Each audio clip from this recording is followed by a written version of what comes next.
pero haciéndose un Milei boliviano, ¿no? Y que justamente muestra el debacle, la destrucción que puede ocasionar una posibilidad de estas, ¿no? Y bueno, a propósito de esto, pasemos al tema nacional, ¿no? Justamente, bueno, el tema este de las elecciones, ¿no? Eh, Claro, bueno, para empezar, señalar de que lo que ya han ido avanzando con el tema electoral, lo que han ido señalando los distintos potenciales candidatos o candidatos ya confirmados, bueno, ratifica básicamente lo que dijimos, ¿no?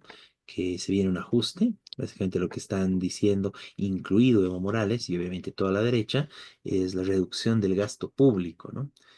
Bajo esa lógica, básicamente con esas palabritas que dicen, básicamente lo que quieren decir es de que va a haber menos dinero para el pueblo trabajador, menos dinero para salud, menos dinero para educación, menos dinero para que el Estado va a invertir para las necesidades, ¿no? Del pueblo en general. Y básicamente eso va a seguir yendo a favor de los grandes empresarios de una u otra forma, ¿no? Que eso, obviamente, más bien incluso en sus propuestas está eso, ¿no? Mantener y bueno, mantener intactos los intereses de los grandes empresarios, la oligarquía, las transnacionales, la banca, etcétera, etcétera, ¿no? Y bueno, y en ese marco, y justamente para tratar de romper, bueno, este cerco electoral donde todos los candidatos tienen acuerdo en eso, en ajustarnos, o decirlo como tomando las palabras que se dijeron, en agarrarnos del cuello a los trabajadores del país, bueno, destacaba, ¿no? El planteamiento y el intento de inscripción y participación en estas elecciones por parte de los compañeros de la CIDOB, ¿no?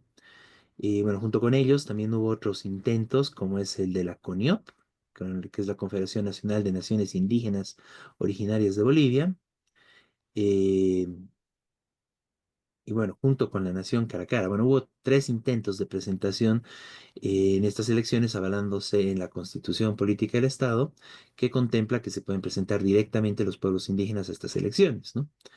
Y bueno, y obviamente este fue un canal que vieron estas organizaciones a partir de que realmente hay una proscripción, ¿no? Que con la ley de partidos y con los requisitos que piden, y además la forma de observar estos requisitos realmente impide la participación y la legalización de un partido desde el pueblo trabajador, ¿no?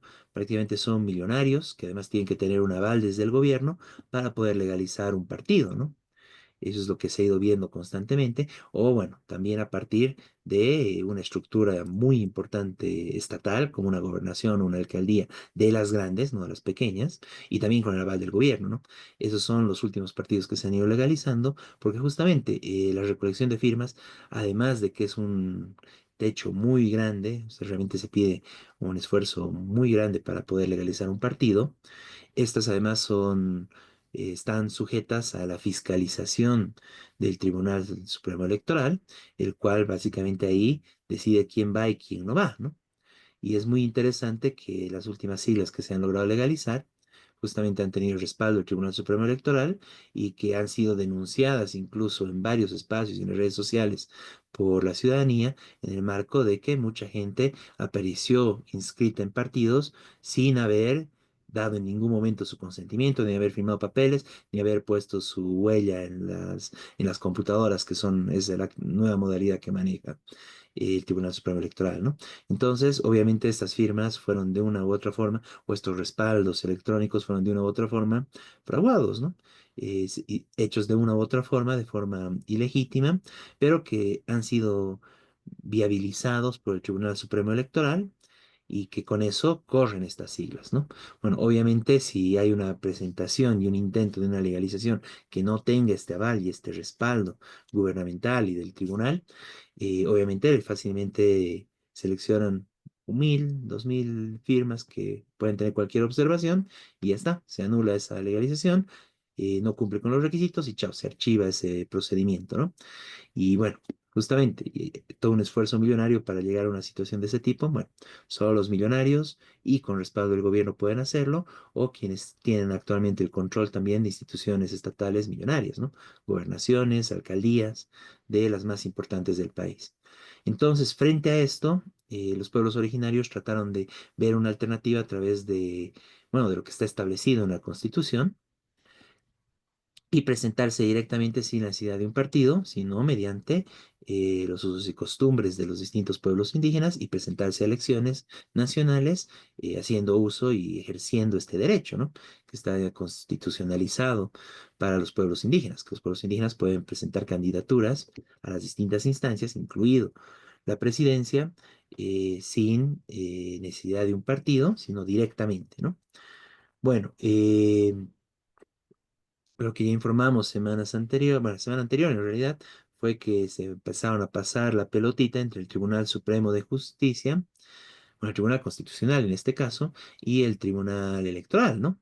En el sentido de que, bueno, el Tribunal Electoral, como es un tema constitucional, que lo vea los constitucionalistas, ¿no?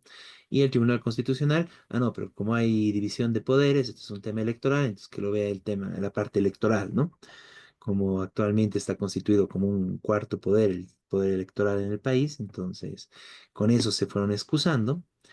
Y bueno, esto llevó a que realmente, bueno, haya mucha molestia y que se muestre y se evidencie. Bueno, primero, lo central en todo esto es de que no está permitido en este país que haya una alternativa electoral propia del pueblo trabajador, o bueno, una alternativa electoral que esté por fuera del monopolio electoral, el monopolio de la política que están ejerciendo actualmente masistas y derechistas, ¿no? ¿En qué consiste este monopolio? En que tanto masistas y derechistas están de acuerdo en lo fundamental del país. Pueden tener diferencias centralmente por las acusaciones y los ataques que se dan entre ellos, entre quién roba, digamos, ¿no? O en quién se beneficia de la corrupción, o quién se beneficia de los cargos y espacios de poder, espacios, bueno, pugna de pegas prácticamente que hay, ¿no? Pero en lo que están de acuerdo de fondo es en que no se toca los intereses de la oligarquía, no se toca los intereses de las transnacionales en el país, nadie dice, por ejemplo, nacionalizar un sector de las transnacionales o que se expropie las tierras a la oligarquía que está incendiando nuestros bosques, bueno, eso está prohibido para todos estos candidatos, es parte del acuerdo que tienen masistas, todas las variantes, y derechistas igual en todas sus variantes, ¿no?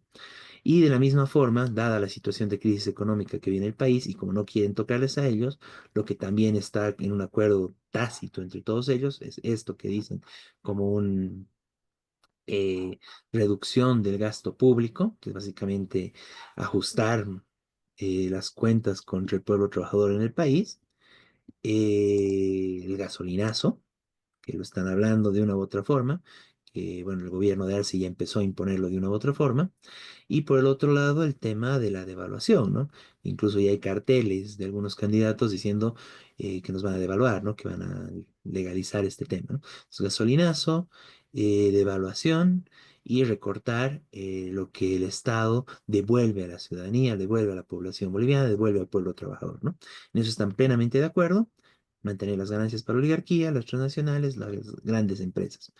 Entonces, cualquiera que pueda salir de ese discurso está prohibido, está prohibida su participación, justamente amparados en la ley electoral y amparados en el control que tienen de los poderes del Estado, ¿no? Incluido el poder electoral, el Tribunal Supremo Electoral.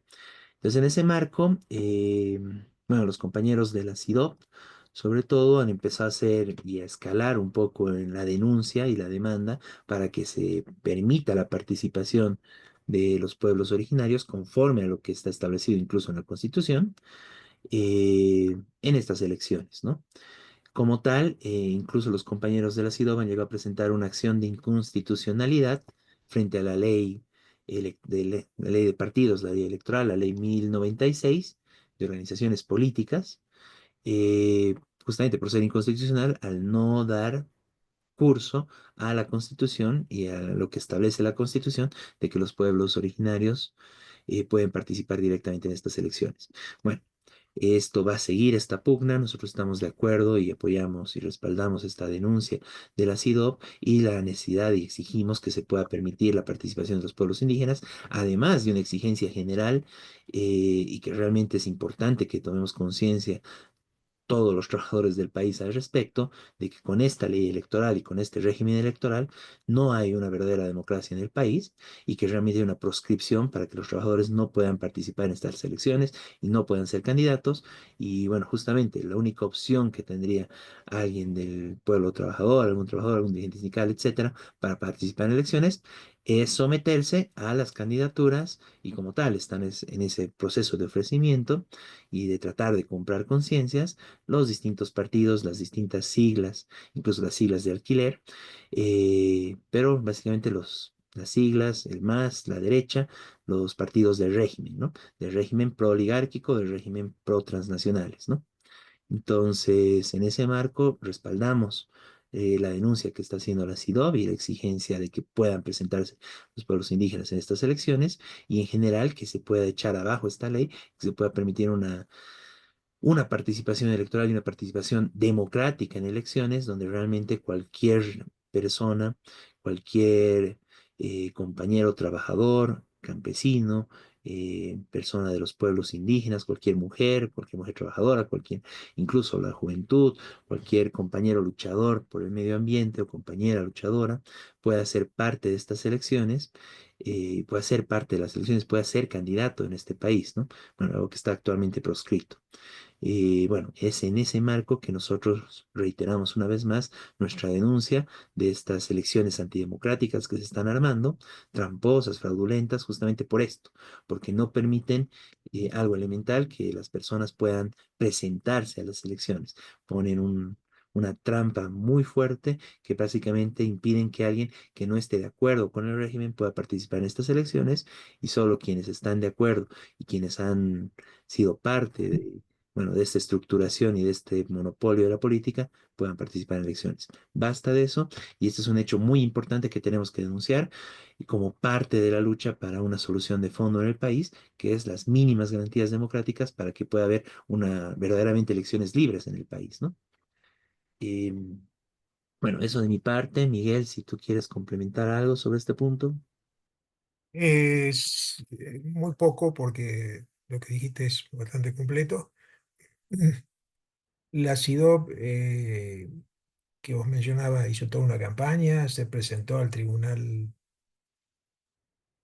eh, Primero Supremo Electoral, que le dijo eh, eso que vos señalaste, que, no, hay que presentarse al Tribunal Supremo de Justicia, Tribunal Constitucional, perdón, y, y entonces ellos fueron al Tribunal Constitucional y también les dijo que no es posible, que no se pueden postergar las elecciones, que igual quedaron en estudio, es decir, una respuesta ambigua, pero básicamente que no. Esto lo denuncia la CIDOB. Este, entonces, obviamente son unas elecciones antidemocráticas, porque si en otra época, eh, en elecciones anteriores, la mayoría de la población creía en uno o en otro partido, incluyendo sobre todo el MAS, digamos, hoy ya no es así. Hoy, aunque las encuestas son muy engañosas, pero evidentemente las encuestas que hay de los candidatos, todos tienen poquita proporción. Y, y los que votan, los que dicen que van a votar por uno es porque no quieren a los otros, como diciendo, bueno, yo voto por este para que pierdan los otros. Este, entonces, eh, gran parte de la población no sabe a quién votar, no, no se ve con alternativa. Después, claro, le van a obligar a decir, bueno, acá tenés 13 candidatos, 12 candidatos, no sé, agarrar alguno y votarán por alguno que no conoce. Hay gente con mucha confusión, que obviamente eh, dice, no, ahora hay candidatos nuevos pero no escuchan lo que dicen, este, que dicen prácticamente lo mismo que los viejos políticos. Bueno, no se sabe, todavía hay mucha incógnita sobre las elecciones, entre otras si se va a poder presentar el Evo, el MAS está, bueno, ahora fracturado como mínimo en tres, digamos, ¿no? El Evo, el Arce y el Andrónico. Es decir, que el futuro es bastante confuso, pero bueno, básicamente está organizada una elección que en este momento no responde a las necesidades, eh, ni siquiera necesidades, a lo que cree la gente, digamos, ¿no es cierto? Porque en elecciones anteriores puede decirse también que los partidos, uno eran uno peor que el otro y que tenían propuestas, pero la gente creía en alguno de ellos, digamos, tenían. Hoy gran parte de la gente no sabe ni siquiera sabe si cómo va a votar, es decir, si va a votar por alguno de ellos. Entonces, esta confusión tiene que ver con esta situación fraudulenta y, por supuesto, con toda la crisis que está viviendo el país, ¿no es cierto? Y claro, los candidatos que se presentan tratan de aprovechar eso, y cada uno echando la culpa a los otros, de que esto está mal por culpa de este, por culpa del otro, pero ninguno, como decías, acusa al fondo del problema, que es el dominio oligárquico y transnacional que está destruyendo el país, que está llevándose el oro, llevándose los dólares, eh, llevándose, arruinando el medio ambiente. Esta es la situación y que es grave para la población en general, para la mayoría de la población. Bueno, esto.